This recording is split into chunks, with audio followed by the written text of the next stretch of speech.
سارے کا سارا یہ لوٹ کے لے گئے تھے لندن میں، اور ان کا جو اسحاق ڈار ہے اس نے بالکل جھاڑو پھیر دیا تھا قومی خزانے میں، اور عمران خان ہی تھے جنہوں نے اس حالات میں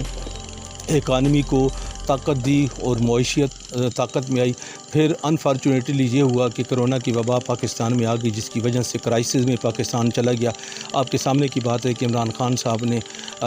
کتنے کروڑوں لوگوں کو 12 ہزار روپے فی خاندان پیسے بھی دیے اس کرونا کی وبا میں، وہ بھی قومی خزانے سے پیسے دیے گئے۔ اس کے باوجود اس نے ہمت نہیں ہاری اور اس نے ایسی اسٹریٹجی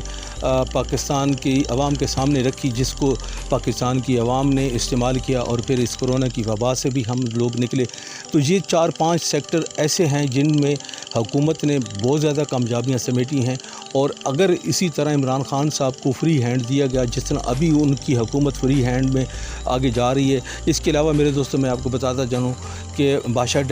ڈیم کے بعد ابھی اور بھی ڈیموں کا افتتاح کر دیا، اور پھر ML1 خاص طور پہ ایک ایسا منصوبہ ہے سی پیک کا، اس میں پاکستان کے اندر ہزاروں کے حساب سے نوکری آئیں گی، اور خاص طور پہ پاکستان بہت زیادہ ترقی کرے گا، اور خاص طور پہ اس میں ٹرین کا جو ہے پہیہ وہ زیادہ ترقی کرے گا خاص طور پہ۔ اور اس طرح کے کتنے کام ہیں جو میں عمران خان صاحب کو آپ کو گنوا سکتا ہوں، لیکن افسوس کہ میری ویڈیو بہت زیادہ لمبی ہو سکتی ہے، اسی لیے لہٰذا میں نے آپ کو ایک مثال کے طور پہ یہ چیزیں بتائی ہیں کہ عمران خان صاحب کے اس 2 سالہ دور میں یہ ترقیاتی کام ہوئے ہیں، اور اس کے علاوہ جو انہوں نے ایک گھر بنانے کی سکیم شروع کی ہے جس میں وہ کام جاری ہو چکا ہے، نیا پاکستان ہاؤسنگ سوسائٹی والا، اس میں آپ دیکھ سکتے ہیں کہ عمران خان صاحب نے جو کام کیا ہے وہ بھی انشاءاللہ منطقی انجام تک پہنچے گا۔ انشاءاللہ ترقی یافتہ ملکوں کی طرح ہمارے غریب لوگوں کو گھر ملیں گے اور تھوڑی کم قیمت پہ ملیں گے۔ اس میں عمران خان صاحب نے فی گھر پہ کم از کم 3 سے 5 لاکھ تک سبسڈی دینے کا اعلان کر رکھا ہے۔ انشاءاللہ وہ بھی ان 5 سالوں میں عمران خان صاحب کر کے جائیں گے۔ تو یہ ہیں ان کی کامیابیاں۔ اب کہاں پہ ان سے مسٹیک ہوئی؟ مسٹیک ان سے یہ ہوئی کہ انہوں نے جو ہماری اپوزیشن پارٹیاں تھیں، اپوزیشن پارٹیاں اپنا ایک بیانیہ دے گئی ہیں پاکستان کی عوام کو۔ اپوزیشن کی پارٹیاں ایک بیانیہ جاری کیا تھا کہ مہنگائی مہنگائی مہنگائی مہنگائی مہنگائی، اس طرح کا انہوں نے ایک ان کا بیانیہ تھا کہ بہت زیادہ مہنگائی ہوگی، عمران خان کے دور میں بہت زیادہ مہنگائی ہوگی ہے۔ یہاں پہ میں سچی بات کروں تو صحیح بات یہی ہے کہ جو عام آدمی ہے، جو غریب آدمی ہے، جس کو ان چیزوں سے کوئی لینا دینا نہیں ہے کہ جی گھر بن رہے ہیں یا نہیں بن رہے ہیں، جب بادشاہ ڈیم بن رہا ہے یا نہیں بن رہا ہے، یا ML1 بن رہا ہے یا نہیں بن رہا ہے، ان کو ان چیزوں سے کوئی لینا دینا نہیں۔ ان کو صرف اور صرف اپنی روزمرہ زندگی کے حساب سے جینا ہوتا ہے، اس کے مطابق پیسہ کمانا ہوتا ہے، اس کے مطابق آگے لین دین کرنا ہوتا ہے، اس کے مطابق ان کو زندگی گزارنی ہوتی ہے۔ وہ لوگ عمران خان صاحب پہ خوش نہیں ہیں، اس لیے کہ ان کو اتنی سوجھ بوجھ نہیں ہے، ان کو آنے والے مستقبل سے کوئی غرض نہیں ہے، ان کو آنے والے مستقبل کا پتہ ہی نہیں ہے۔ وہ کم گریجویٹڈ لوگ ہیں، یعنی ناخواندہ لوگ ہیں، ان کو اس چیز کا علم نہیں ہے۔ جو عمران خان صاحب کام کر رہے ہیں اس کے دور سے نتائج آنے والے مستقبل میں ہوں گے۔ جیسے بادشاہ ڈیم ہے، اس کے اوپر اب کتنا عرصہ لگنا ہے، 7 سے 8 سال لگنے ہیں۔ 7 سے 8 سال تک ایک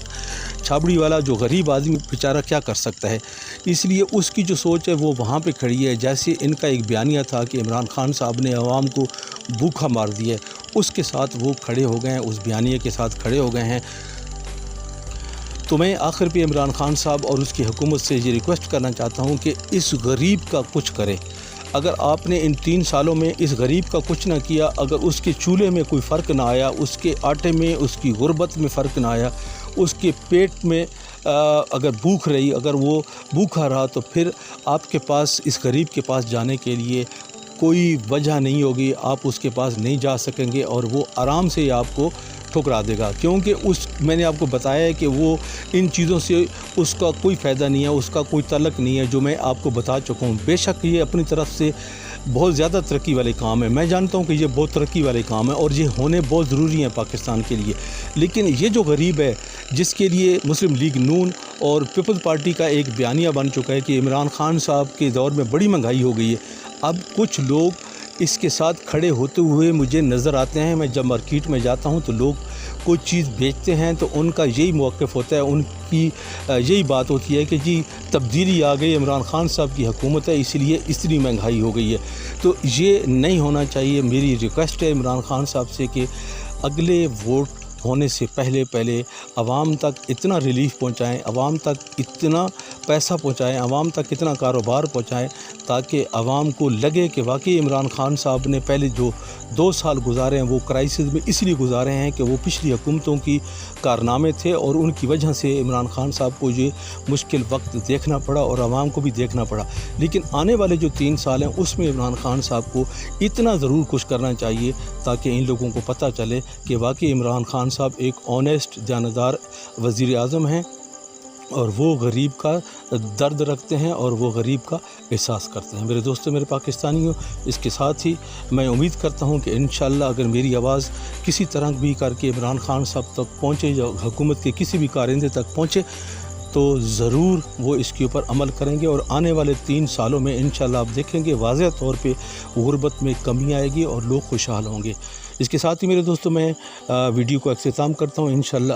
اگلی ویڈیو تک پھر دوبارہ ملاقات ہوگی، تب تک کے لیے اجازت چاہتا ہوں۔ اللہ حافظ۔